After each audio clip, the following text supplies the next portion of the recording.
नमस्कार। आज हम एक ऐसे विषय पर बात करने वाले हैं जिसके बारे में हम सबने काफी सुना है, पर शायद उसकी गहराई वो पूरी तरह समझी नहीं है। हम्म। हमारे पास जो जानकारी है वो भगवान विष्णु के 8वें अवतार कृष्ण उनके बारे में है, और ये सामग्री उनके जीवन और मकसद पर आप कह सकती हैं रोशनी डालती है। हाँ, बिल्कुल। और ये जो सामग्री हमें मिली है, ये कृष्ण के जीवन की कुछ खास घटनाएं और अहम बात, उनके अवतार लेने की वजह, उसकी एक झलक देती है। ठीक है। तो आज हमारा काम यही है कि इस जानकारी के जो जरूरी हिस्से हैं, उनको समझें और ये क्यों मायने रखते हैं वो देखें, मतलब इस सामग्री के नजरिए से। बढ़िया। तो चलिए शुरू करते हैं फिर। सबसे पहली और शायद सबसे बुनियादी बात जो ये सामग्री बताती है वो ये कि कृष्ण विष्णु के 8वें अवतार थे। जी क्या इस नंबर 8 का कोई खास मतलब बताया गया है, मतलब इस सामग्री में? देखिए, इस सामग्री में नंबर 8 के कोई गहरे ज्योतिषीय या आध्यात्मिक मतलब पर ज्यादा जोर नहीं दिया गया है, लेकिन हाँ, ये जरूर साफ किया है कि हर अवतार की तरह इस अवतार का भी एक खास मकसद था। अच्छा, और वो क्या था? और वो मकसद बहुत साफ है, धर्म की रक्षा करना। हम्म। मतलब जो सही है, जो नैतिक व्यवस्था है, उसे बनाए रखना। दूसरा, अधर्म का नाश करना, यानी बुराई, अन्याय, उसको खत्म करना। ठीक है। और तीसरा, भक्तों की रक्षा करना, जो लोग ईश्वर में यकीन रखते हैं, उनका साथ देना, उन्हें मुश्किलों से निकालना। ये 3 चीजें एक तरह से उनके पूरे जीवन की कहानी का सार हैं, इस सामग्री के हिसाब से। तो ये 3 पिलर हैं एक तरह से। ठीक। ये जानकारी उनके जन्म के बारे में क्या बताती है? कहाँ हुआ जन्म, कैसे हालात थे? सामग्री के मुताबिक कृष्ण का जन्म हुआ ब्रजभूमि में, देवकी और वसुदेव के यहाँ। पर यह कोई साधारण जन्म नहीं था। उनका जन्म हुआ मथुरा के कारागार में, क्योंकि उनके मामा कंस, जो उस समय का एक अत्याचारी राजा था। हाँ, कंस का नाम तो सुना है। हाँ, तो कंस ने एक भविष्यवाणी सुनी थी कि देवकी की 8वीं संतान ही उसका वध करेगी। बस इसी डर से कंस ने देवकी और वसुदेव को जेल में डाल दिया था। ओहो। तो जन्म से ही एक संघर्ष और एक मिशन की शुरुआत होती है, कंस के अत्याचार को खत्म करना।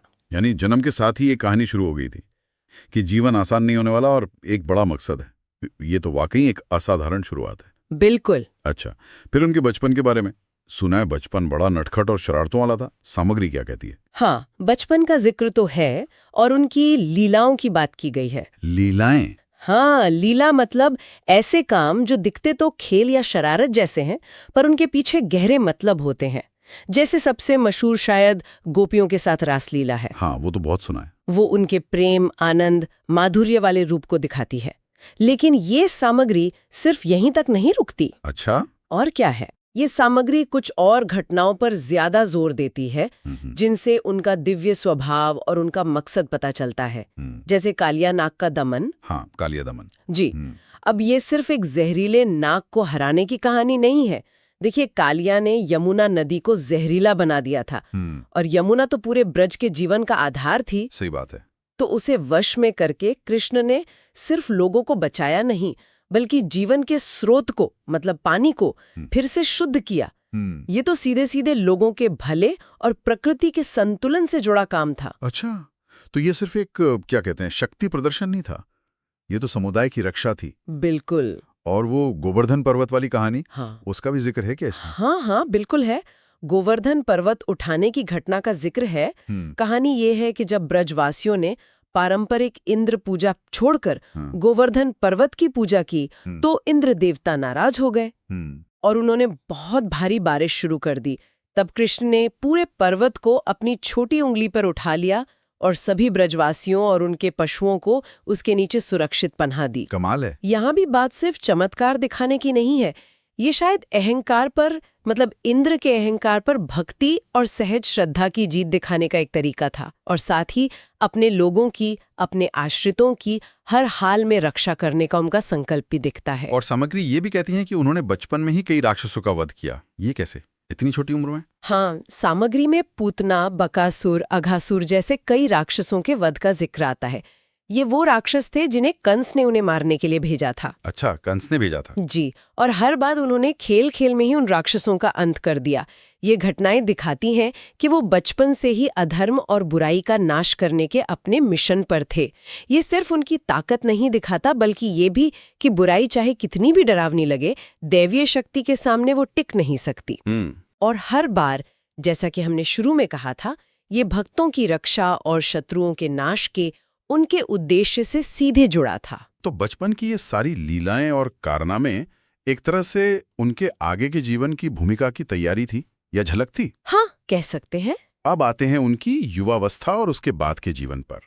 कंस वध का क्या जिक्र है, वो कैसे हुआ? हाँ, तो बचपन की इन घटनाओं के बाद कहानी आगे बढ़ती है।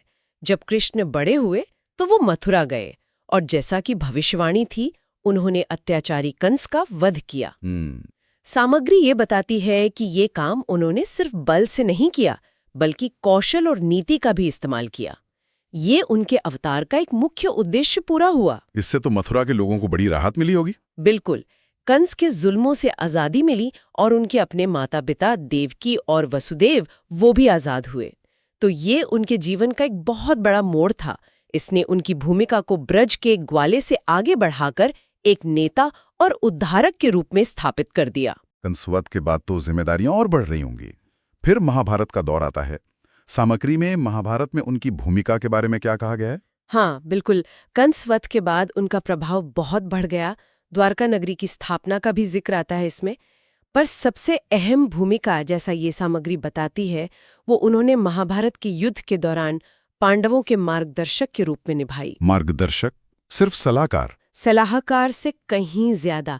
वो सिर्फ अर्जुन के सारथी नहीं थे, वो पूरे पांडव पक्ष के रणनीतिकार, नैतिक बल थे। उन्होंने युद्ध टालने की बहुत कोशिश की, शांति दूत बनकर भी गए, पर जब युद्ध जरूरी हो गया तो उन्होंने पांडवों का साथ दिया। क्यों? क्योंकि वो उन्हें धर्म के पक्ष में मानते थे। और यहीं पर शायद सबसे अहम घटना आती है गीता का उपदेश, है ना?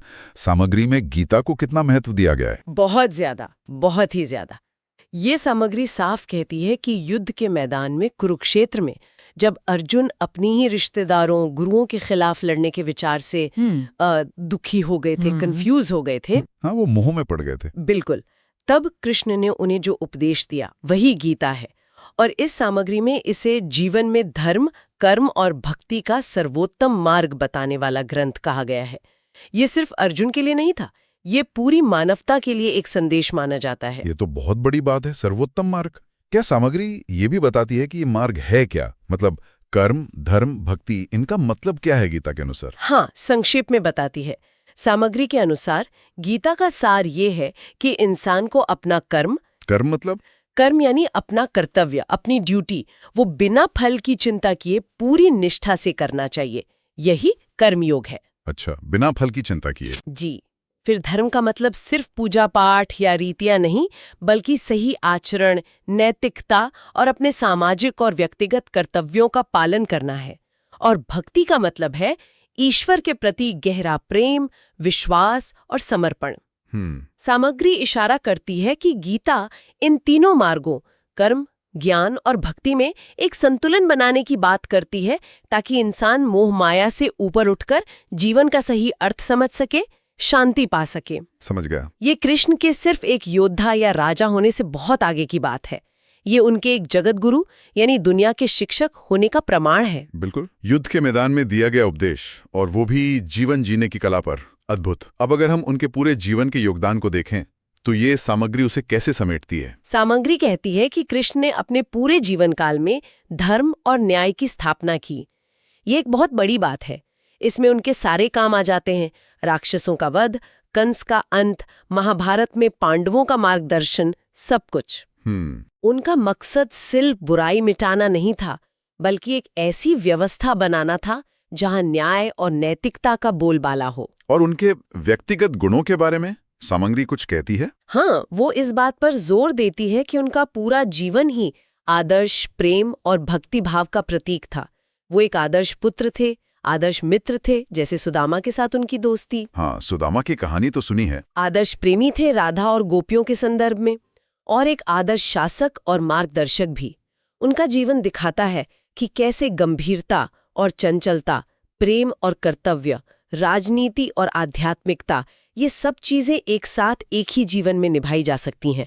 उनका जीवन सिर्फ उपदेश नहीं था, वो खुद एक उदाहरण था। ये दिलचस्प है, कैसे उनके जीवन के इतने अलग अलग पहलू, उनका प्रेममयी रूप, उनका योद्धा रूप, उनका दार्शनिक रूप, सब मिलकर एक पूरी तस्वीर बनाते हैं। और अंत में ये सामग्री एक सीधा संदेश देती है ना? हाँ बिल्कुल, सामग्री का अंत एक बहुत ही स्पष्ट और सीधे संदेश के साथ होता है। वो कहती है, क्या है वो संदेश? संदेश है, कभी भी धर्म और न्याय का मार्ग छोड़ना नहीं चाहिए। भक्तिपूर्ण जीवन और कर्तव्य पालन से ही जीवन में सफलता और शांति मिलती है। सुनने में तो ये बहुत सरल लगता है, पर शायद निभाने में उतना ही मुश्किल। धर्म और न्याय का मार्ग, भक्तिपूर्ण जीवन, कर्तव्य पालन, इन तीनों का संतुलन आज की दुनिया में, आज की भागदौड़ भरी जिंदगी में कैसे बनाया जाए, ये वाकई एक बड़ा सवाल है। बिल्कुल, ये संदेश असल में 3 मुख्य बातों पर जोर दे रहा है। 1, धर्म और न्याय, यानी हमेशा सही काम करो, नैतिक रहो, चाहे कितना भी मुश्किल क्यों ना हो। ठीक। 2, भक्ति, जिसका मतलब सिर्फ पूजा करना नहीं है, बल्कि अपने काम और जीवन में एक समर्पण का भाव रखना, किसी उच्च आदर्श में विश्वास रखना। और 3, कर्तव्य पालन, अपनी जिम्मेदारियों को पूरी ईमानदारी और लगन से निभाना, नतीजों की बहुत ज्यादा चिंता किए बिना। अच्छा। सामग्री के अनुसार जब ये तीनों चीजें मिलती हैं, सही काम, समर्पण भाव और अपनी जिम्मेदारी निभाना, तभी जीवन में असली सफलता और मन की शांति मिलती है।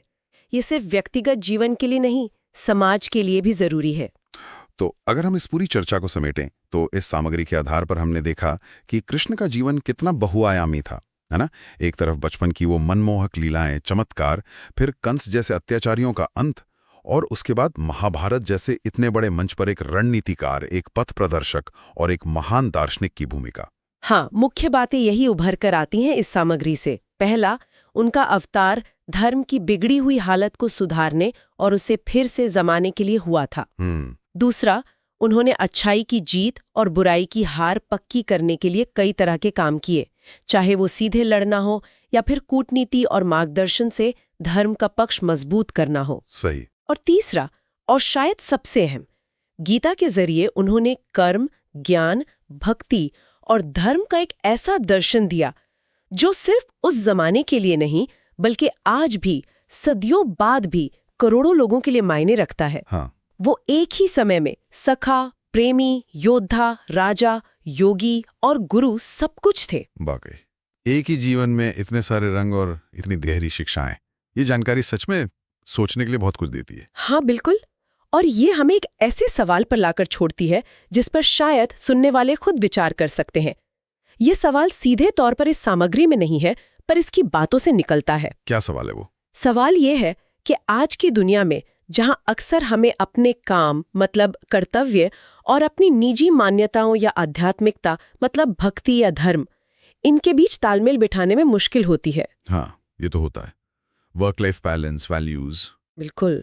तो ऐसे में कृष्ण का जीवन, जो कर्म और समर्पण के संतुलन का एक अद्भुत उदाहरण है, वो हमें क्या सिखा सकता है? कैसे हम अपने रोजमर्रा के जीवन में, अपनी नौकरी में, अपने रिश्तों में, अपने सामाजिक दायित्वों में इस संतुलन को साधने की कोशिश कर सकते हैं? शायद इस प्राचीन संदेश में आज की कुछ उलझनों के जवाब छिपे हों।